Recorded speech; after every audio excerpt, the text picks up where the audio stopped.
The O'Block and Glo Gang camps set huge trends in the rap industry, defining a sound and culture that reshaped hip-hop in the early 2010s. Out of the heart of Chicago, two names rose above the chaos: Chief Keef and Lil Durk. Their come-up was tied not just to music, but to the unforgiving environment of Southside Chicago, where survival and loyalty to the streets often meant more than anything else. Chief Keef, born Keith Kozer in 1995, grew up in Parkway Gardens, better known as O'Block. From a young age, he was surrounded by the violence and energy of Chicago's drill scene before he even had a name.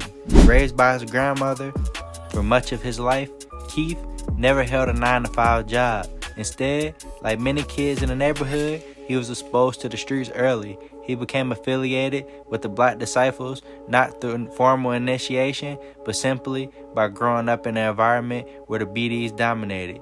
Music became his escape, and with nothing more than a cracked version of Fruity Loops and a cheap microphone, he began recording songs in his bedroom.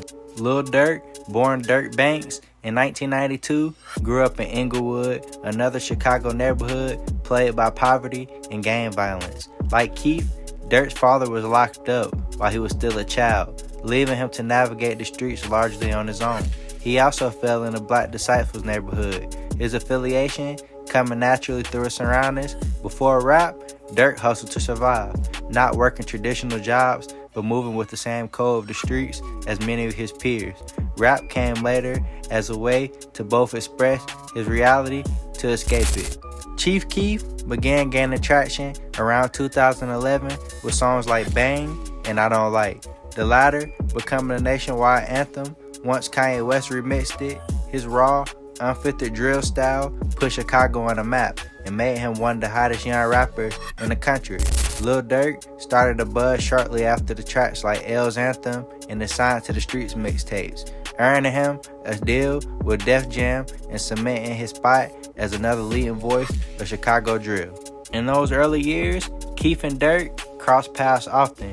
They shared the same circles, both tied to O'Block and the BD movement, and for a time, their relationship seemed solid, but cracks began to show.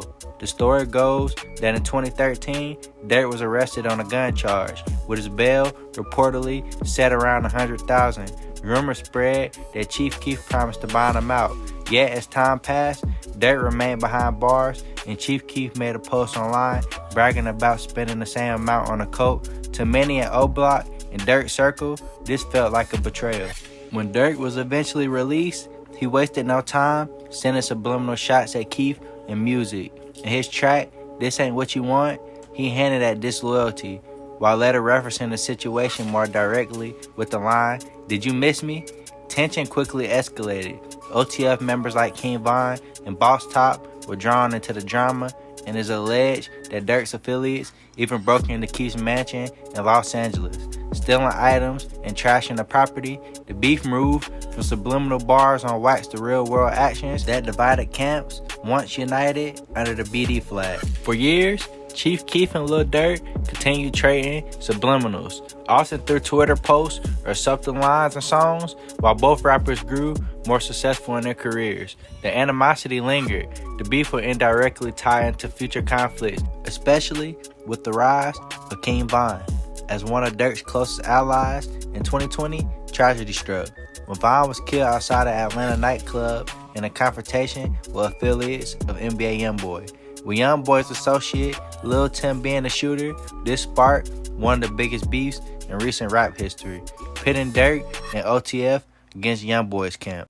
Chief Keef, who by then had distanced himself from much of Chicago's politics, would later collaborate with NBA YoungBoy.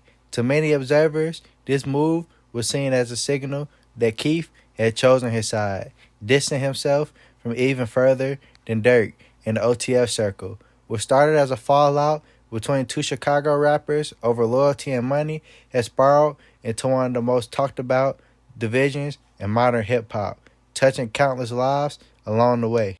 Many rappers in the industry go from being close, like Keef and Durk once were, only to spark huge beefs that sadly result in tragedy or permanent divides.